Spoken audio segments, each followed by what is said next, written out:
Hey y'all, it's Paige Duke and welcome to Southern Fried Skinnyfied. Today I've brought out Grady Spears, who's the executive chef at Horseshoe Hill in the Fort Worth Stockyards and for the Houston Texans. He calls himself the cowboy cook, so I can't wait to see what great recipe he's brought for us today and what we're gonna be cooking. Come along.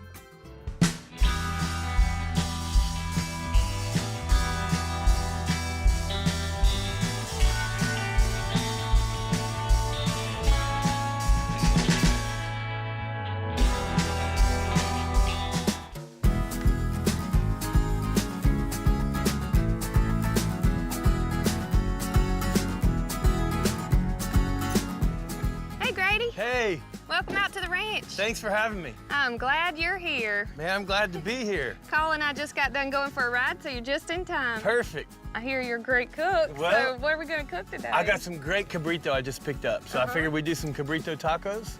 How's that sound? Sounds awesome. Healthy. And I've never had goat meat before, actually. It's actually really lean. It's pretty easy to cook. Well, I know you have some awesome Cabrito tacos on your menu at Horseshoe Hill, so I'm excited, and I'm curious to see what you think of the healthy alternative ingredients we're gonna use today. Well, it should be fun. I know you've always got something up your sleeve to kind of keep things healthy and but still tasting good. So. Yeah, and keeping us looking good. Yep. Well, I'm ready to start cooking. Let me tie him up, and we'll go inside and talk about the ingredients we need to go Okay, sounds perfect. All right. All right, so Cabrito tacos, let's figure out what I have here and what we need to get from Little John's Produce. Okay. So let's go through the Cabrito. What are we gonna do with the meat? Well, I think we're gonna make a paste that we'll rub that meat down with. You know, Cabrito is a meat that can be very good or very bad. So I think we want to slow cook it with a very good paste. It's got some good chili powder. Some onions, maybe some cumin. Maybe a little oregano, some salt, pepper, and I'm sure you got a little something up your sleeve to, instead of sugar. So I would normally use sugar, but I'm sure you'll come up with something. So instead of brown sugar, which most people always use to marinate their meat or using creams and sauces and stuff like that, we're gonna actually make a date paste. So we're date paste, that sounds good actually. We're just gonna put some dates in some hot water, and then when they're soft, we'll add them to the blender. And then you also get the high fiber nutrition that dates offer. Well, I really love the addition of avocados. They're high in fiber and healthy fats. They're a really nutrient-dense food with nearly 20 vitamins and minerals in them. I mean, they offer so many health benefits. They're high in folate, which is great. Yes, and they're delicious. Taste really good. The green butter is what we call them, green butter.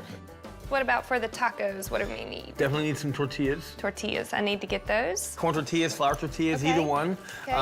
So I would think maybe some good Roma, fresh Romas, some jalapenos, some cilantro, good fresh cilantro, maybe a couple of red onions, and make a really good Pico De Gallo. Very simple. And lime juice, gotta have some lime juice. Okay, we need to get all that. I don't have any of that fresh, and they have it, and it's the best there at Little John, so we'll get that, and we'll get corn tortillas because they're healthier for you than flour, and they're less calories. Perfect. So. And the other thing is some good cream fresh, or some Mexican cream, you know, to kind of finish it with, I think would be really good. And how would you make your Mexican cream? You know, you can use straight sour cream, or you can take sour cream and add a little buttermilk to it, and add a little salt and a little lime juice. I like doing that too. So how about we try Greek yogurt? Would that work? Perfect, actually, I think it'd be great. Yeah, this looks awesome. I think that's everything that we need to get fresh there at Little John, so I think we're ready. Let's go.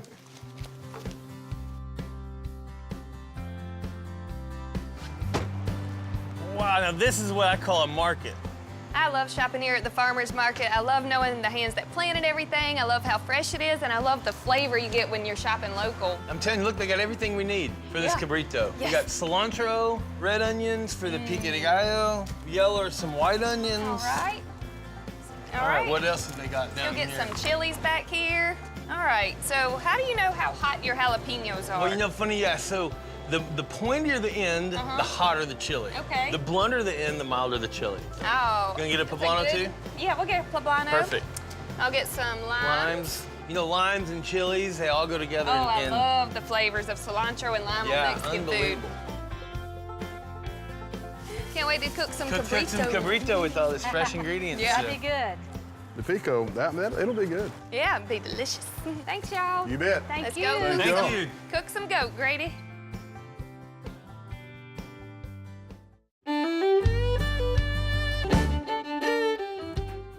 We're gonna make a marinade with some really good, we got some white onions, we got some poblanos, we got some coriander, some cumin, some oregano, some salt, a little cider vinegar. We'll mix all that together and make a paste, and we're gonna slide that on that leg and then cook it, and it should taste pretty good for these tacos. So and if you're ready to make the paste. For those at home, though, who may not have access to goat, can't find Cabrito, is this marinade good on any type of meat you want to make for tacos?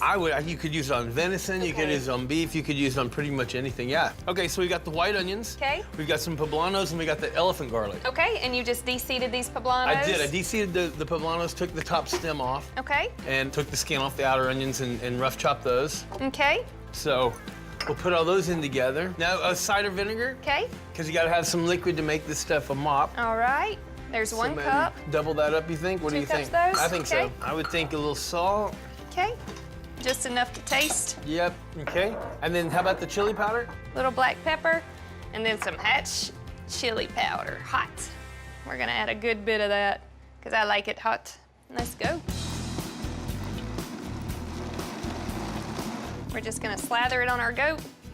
Look at that. Oh man, that looks so good. So good, and what I love about this, we put onion and garlic in there, which are both allium vegetables, which are bulb vegetables.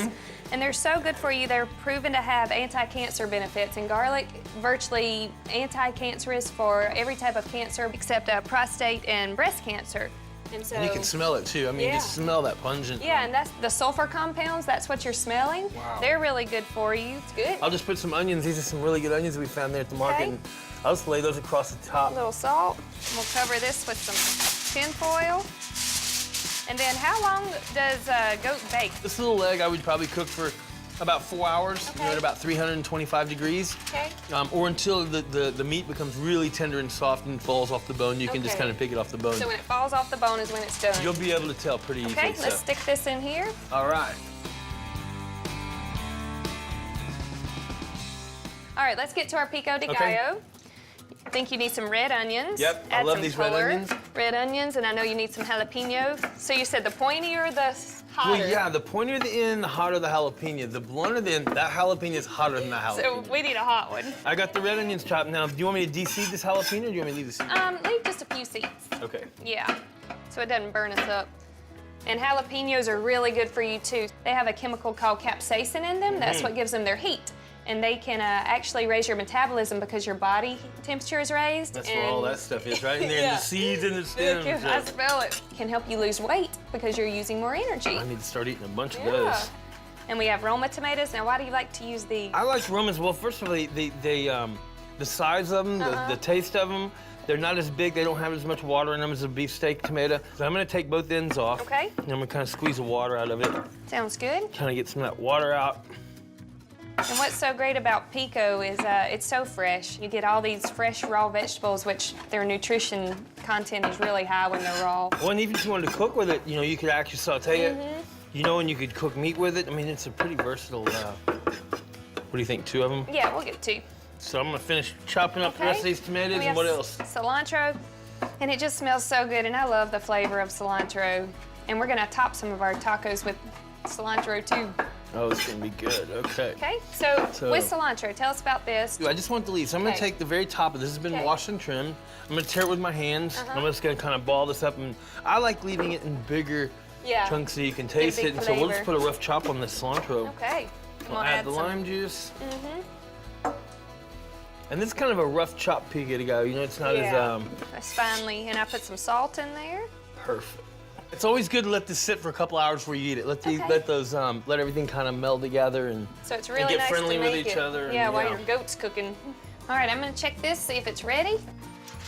Oh, it needs a bit longer. I actually made us some healthy homemade horchata though. Perfect. I'll tell you about it, and we'll go out on the back porch if you want to grab those glasses.